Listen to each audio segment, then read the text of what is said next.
कुछ दोस्तों का कहना है कि भक्ति और सत्संग करने से क्या होता है। सत्संग और भक्ति करने से कुछ मिलता तो है नहीं है और समय की बर्बादी होती है। इससे अच्छा तो कर्म करना चाहिए। दुनिया में कर्म ही सब कुछ है। हाँ, ये बात तो सही है कि दुनिया में कर्म करना पड़ता है, कर्म ही सही है।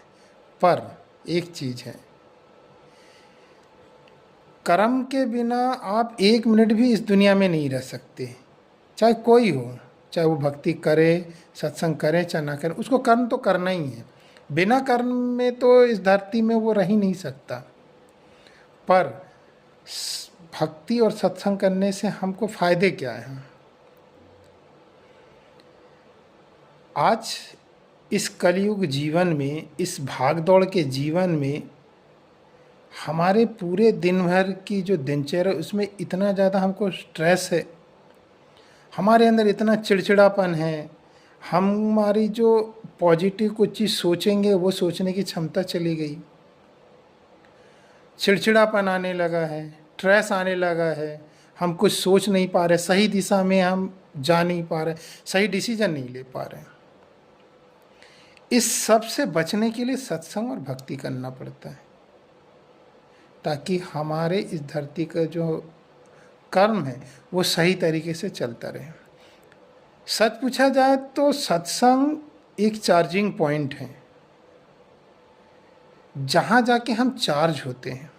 जैसे हम मोबाइल को चार्ज कर लिए, वो पूरा दिन भर चलता है, उसके बाद जैसे ही डाउन हो जाता है उसको चार्ज जैसे ही करेंगे तो फिर से वो चार्ज हो जाता है। वैसे ही सत्संग एक चार्जिंग पॉइंट है, जहाँ जाके हम भक्ति करते हैं, भक्ति से ओतप्रोत होते हैं, जिससे हम चार्ज हो जाते हैं। अब चार्ज होने से क्या होता है, जैसे ही हम चार्ज हो जाते हैं तो हमारे अंदर हमारे शरीर के अंदर एक एक्स्ट्रा इम्यूनिटी उत्पन्न हो जाती है, एक पॉजिटिव थिंक उत्पन्न हो जाती है। वो जो पॉजिटिव थिंक उत्पन्न होती है वो हमारे चिड़चिड़ापन से हमको राहत दिलाती है। उसके कारण हमको कभी अगर गुस्सा आता है तो उस गुस्से को हम कंट्रोल कर सकते हैं। कुछ पॉजिटिव सोचना है, कुछ हमको सोच के डिसीजन लेना रहता है, तो उसके कारण हम डिसीजन सही तरीके से ले सकते हैं। किसी भी चीज़ की प्रॉब्लम आती है, उस प्रॉब्लम को फेस कर सकते हैं।